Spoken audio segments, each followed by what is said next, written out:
Something quiet happened inside you, and it didn't arrive with noise, chaos, or a single dramatic moment. There was no explosion, no obvious trauma that everyone could point to and say, that's when it broke. Instead, it was gradual, subtle, almost polite. A slow internal shift that most people never talk about because it doesn't look like pain from the outside. You still functioned. You still showed up. You still cared, at least enough to seem normal. But somewhere along the way, after trusting people who didn't know how to hold what you offered, something inside you began to close.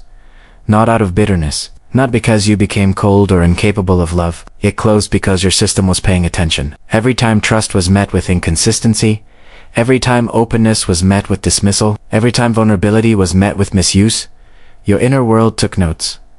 Quietly, patiently, until one day you realized you no longer felt the same openness you once did. You didn't lean in emotionally the way you used to. You didn't expect people to meet you where you stood. You became more contained, more selective, more reserved, and you didn't fully understand why.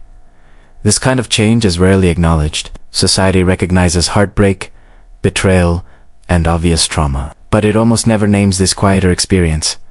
The gradual withdrawal of the heart as a form of self-preservation. So people internalize it. They assume something is wrong with them. They think they've lost their softness, their warmth, their ability to connect. But what actually happened is more intelligent than that. Something in you adapted. Something decided that constant emotional exposure without safety was no longer sustainable. If this resonates, you're not alone. Even if it feels like you are, many people are walking around with this same invisible shift, carrying a heart that didn't break, but learned to protect itself silently. And the first step toward understanding it is simply naming it without shame. If this reflection speaks to you, take a moment to like this video so it reaches others who need to hear it. Subscribe if you want to explore these psychological and emotional patterns more deeply. And leave a comment sharing what changed for you. Your experience might be the mirror someone else has been searching for. Mary Ainsworth, one of the most influential figures in attachment psychology, spent decades observing what happens to the human emotional system when trust is repeatedly met with inconsistency or emotional unavailability. Through her attachment research, she demonstrated that the nervous system does not remain open indefinitely when safety is absent. It adapts. When emotional signals are ignored, misused, or responded to unpredictably, the system reorganizes itself to reduce exposure to further harm. This is not pathology. It is regulation. From an attachment perspective, what many people describe as a closed heart is actually an adapted shift toward protection after relational learning. The psyche learns, through experience, that openness without safety leads to pain, confusion, or abandonment. In response, it doesn't collapse. It calibrates. Emotional access becomes selective. Vulnerability is no longer automatic. This is the nervous system doing its job, preserving coherence when the relational environment proves unreliable. Ainsworth's work makes one thing clear. These changes are not conscious decisions driven by bitterness or fear. They are implicit adjustments shaped by lived experience. The heart does not shut down because it is broken. It narrows its gates because it has learned discernment. What looks like emotional distance from the outside is often emotional intelligence forming on the inside. What happened to you is not emotional coldness, and it is not a loss of your capacity to love. Nothing essential was damaged or removed. What changed was your internal calibration. Your emotional system learned something it could no longer unsee or unfeel. It learned that openness without safety has a cost, and that cost accumulates quietly until adjustment becomes necessary. This is not bitterness. It is awareness. People often mistake this shift for hardness because the warmth is no longer freely available. But warmth did not disappear. It became conditional. It moved behind discernment. Your heart did not shut down. It stepped back. It stopped offering itself to environments that repeatedly proved unable to hold it with care. That is not a failure of love. That is love learning boundaries. Coldness numbs. This does the opposite. It preserves sensitivity by limiting exposure. It prevents the kind of emotional erosion that happens when giving continues without reciprocity or respect. Your system recognized that continuing in the same way would lead not to connection, but to depletion, so it adapted. What looks like distance from the outside is often self-respect forming internally. The heart didn't close because it became incapable of love. It closed because it finally understood where love was being wasted and chose to protect its capacity rather than exhaust it. Trust is often spoken about as if it were a moral choice or a personality trait. But in reality, it is a full system exposure. When you trust, your nervous system relaxes its defenses, your attention softens, your body assumes safety. Neurologically, emotional openness lowers vigilance and increases reset energetically and emotionally. It is an invitation inward. This is why trust feels warm, expansive, and connective, and why its violation cuts so deeply. Because trust is embodied. The system does not evaluate it through logic alone. It learns through pattern and repetition. When openness is met with inconsistency, dismissal, manipulation, or emotional absence, the body does not debate whether it should still trust. It records threat. Each breach leaves a subtle imprint, teaching the system. That exposure leads to harm. Over time, these imprints accumulate, and the nervous system begins to associate emotional openness with danger rather than connection.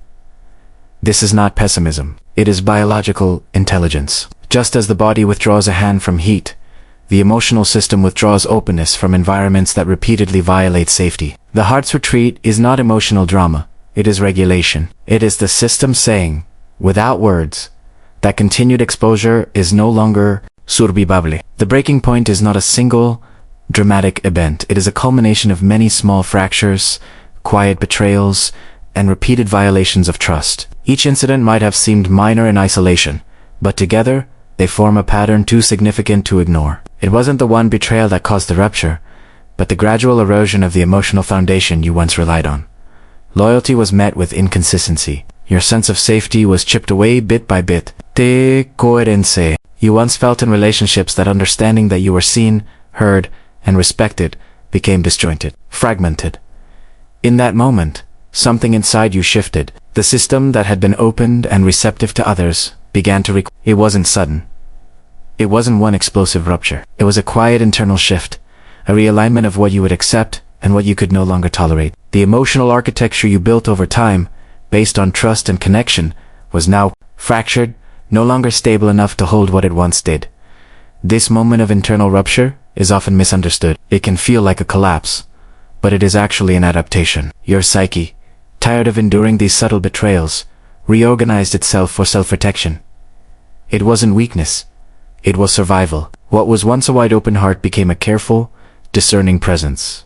Not out of anger, but out of necessity. The emotional system adjusted to prevent further harm. The heart doesn't break. When it retreats, it simply pulls back. It doesn't shatter into pieces or lose its capacity for love. Instead, it retracts quietly, making fewer emotional investments, offering less of itself to the world around it. The energy once freely given is now carefully measured, weighed, and withheld. This retreat isn't a conscious decision to stop loving. It's an instinctual shift in response to repeated emotional wounds. The heart learns that to stay open without protection leads to pain, so it becomes selective. On the outside, this may appear as indifference, a lack of enthusiasm, a refusal to engage as deeply as before. To others, it might seem like coldness or apathy, but inside, it's not a lack of feeling, it's containment. The emotions still run deep, but they are now controlled, hidden, kept under lock and key. What was once an open flow of warmth and affection is now a more cautious, deliberate process. The heart becomes more guarded, less willing to give without certainty of safety.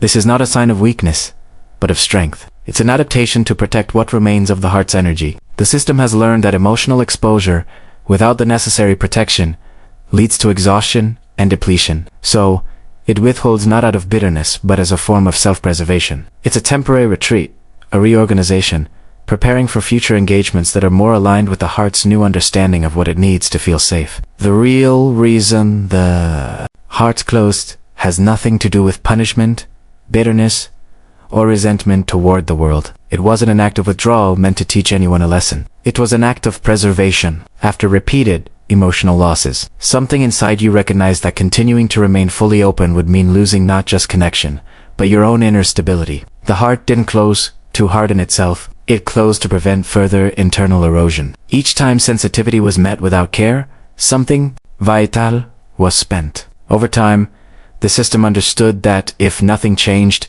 there would be nothing left to protect. So the heart made a quiet decision before conscious thought ever arrived. It reduced access. It limited exposure. Not because love disappeared, but because sensitivity is not infinite. It must be guarded to survive. What looks like emotional distance is often an attempt to save what remains of your capacity to feel deeply. The heart retreated so it could keep its sensitivity intact, rather than watch it be slowly depleted. This was not about rejecting the world. It was about ensuring that tenderness did not turn into emptiness. The closure was not an ending.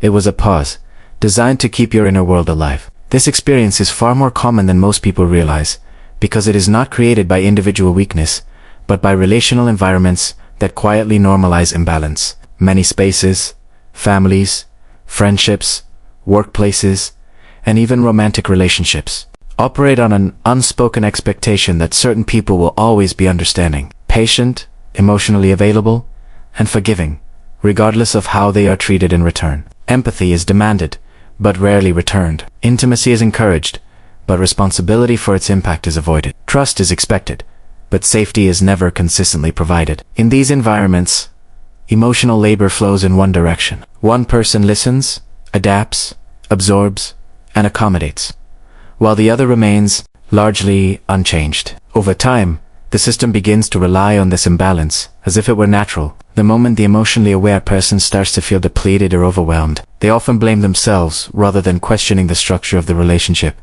But the pattern is not accidental. It is systemic. When sensitivity is consistently asked for without being protected, the heart learns that openness comes at too high a cost. The withdrawal that follows is not rare, dramatic, or extreme.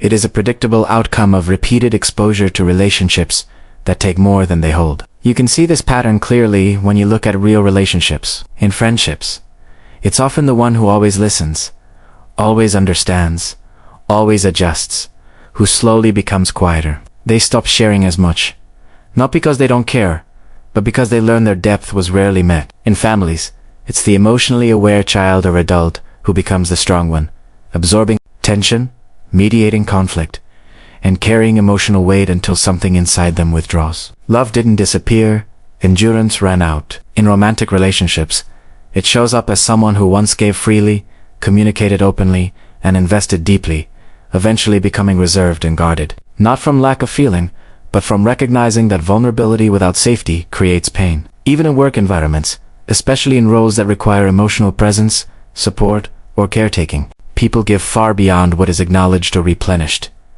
Over time, enthusiasm fades and emotional access narrows. These are not people who stop caring. They are people whose systems finally said enough. If you recognize yourself here, you're not broken, you adapted. If this resonates, subscribe to this channel for deeper insights into emotional patterns and leave a comment sharing where you've seen this pattern in your own life. Misplaced trust doesn't only create emotional pain, it quietly drains the systems that keep you regulated and alive. When you open yourself to someone unsafe, your body stays in a subtle state of vigilance. Your attention becomes fragmented, your nervous system works overtime, and your inner resources are constantly redirected toward managing disappointment, confusion, and emotional imbalance. This erosion happens beneath awareness, which is why people often feel exhausted long before they understand why. Over time, energy that should support creativity, presence, and clarity is spent stabilizing interactions that never feel fully secure. Focus weakens. Emotional resilience thins. The capacity to self-regulate begins to falter because the system is always compensating for relational instability. What looks like emotional withdrawal is often the nervous system conserving what little remains. The heart doesn't close because it suddenly becomes fearful. It closes because the cost of staying open exceeds what the system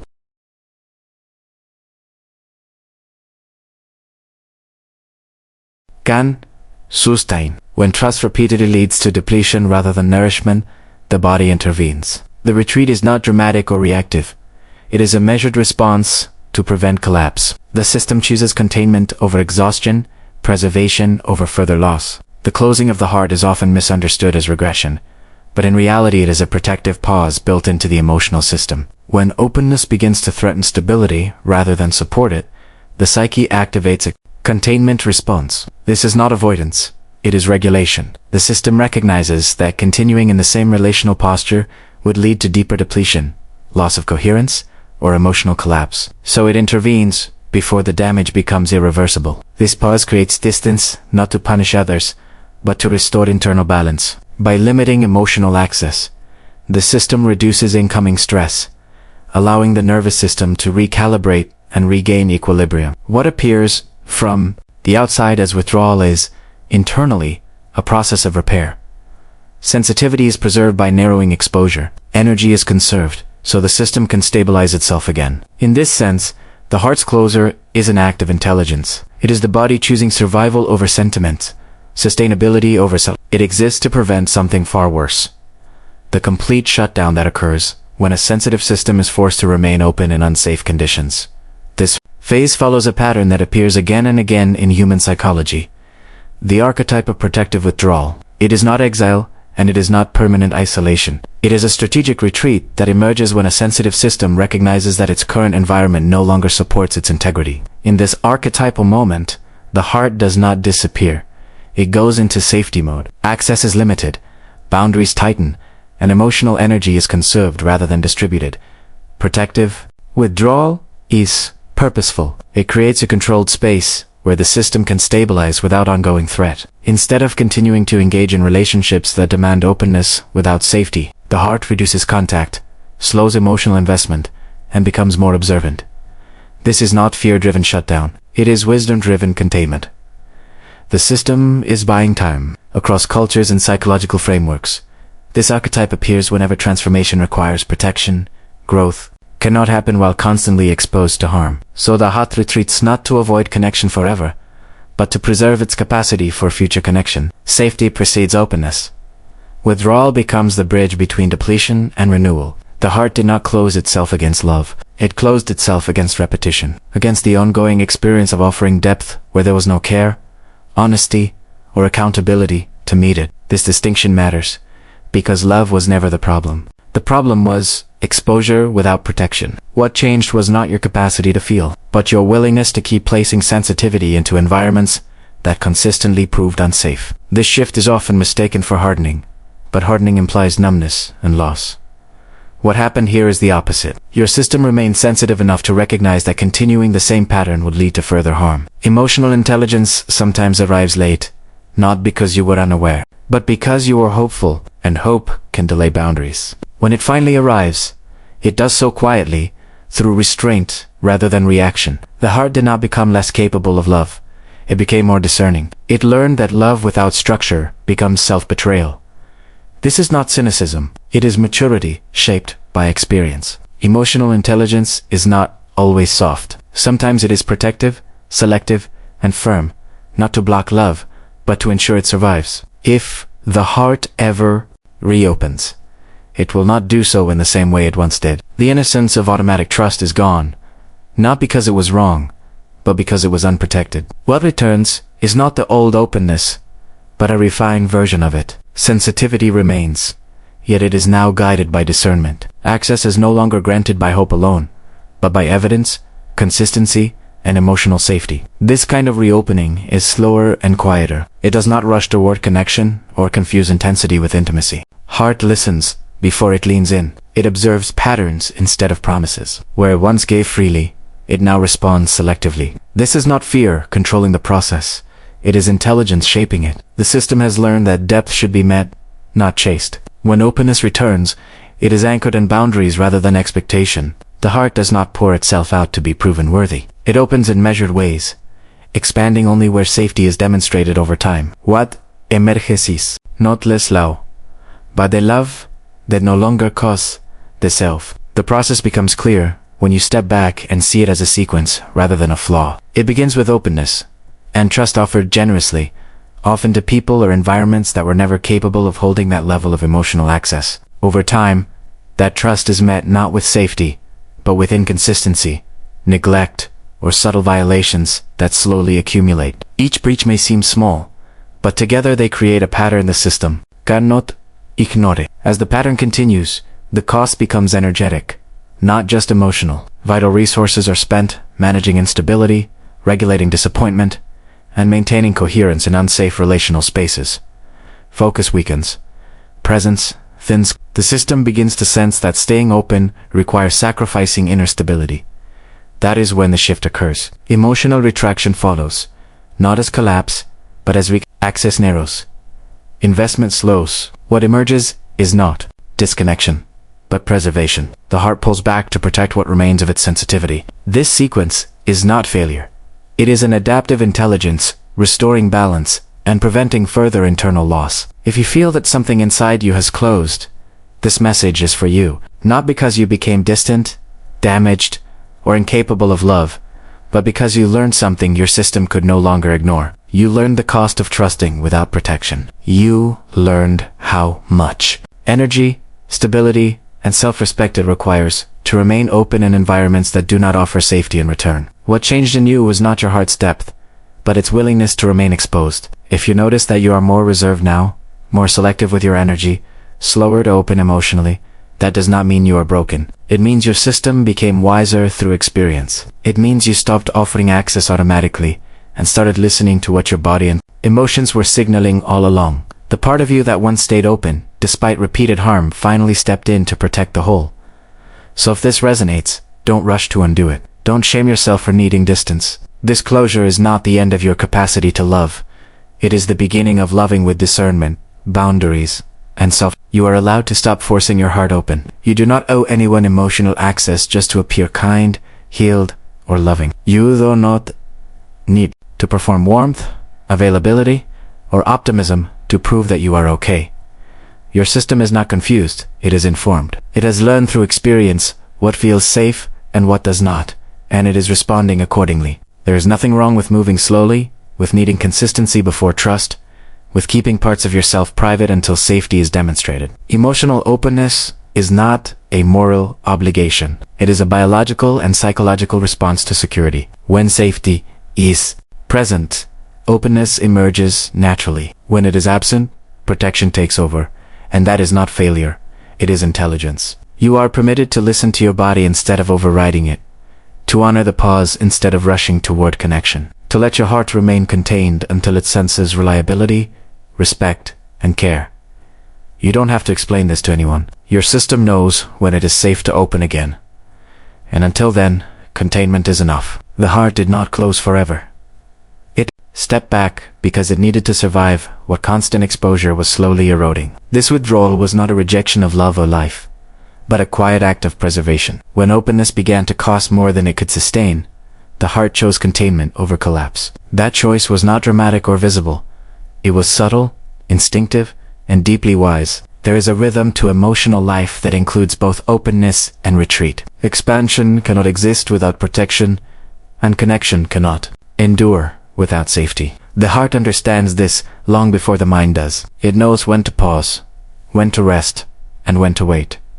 This pause is not emptiness, it is recovery. And when the heart does reopen, it will not do so everywhere. It will open where consistency exists, where care is demonstrated, where respect is stable rather than promised. It will open where safety is real, not performed. Until then, the quiet is not absence, it is preparation. If this reflection felt familiar, it's because it speaks to a quiet stage many people reach but rarely have words for. This space exists for those who didn't harden, didn't shut the world out, and didn't become bitter, but learned to protect their hearts with awareness instead of walls, with discernment instead of withdrawal, with consciousness instead of numbness. If you're navigating this phase, you don't need louder motivation or forced positivity. You need understanding, language, and permission to move at the pace your system requires. That is what this channel is here for. If this resonates, take a moment to like this video so it reaches others who are silently carrying the same experience. Subscribe if you want to continue exploring these psychological and emotional patterns with depth and clarity. And leave a comment if you feel called to share. Your words may help someone realize they're not alone in this quiet transformation.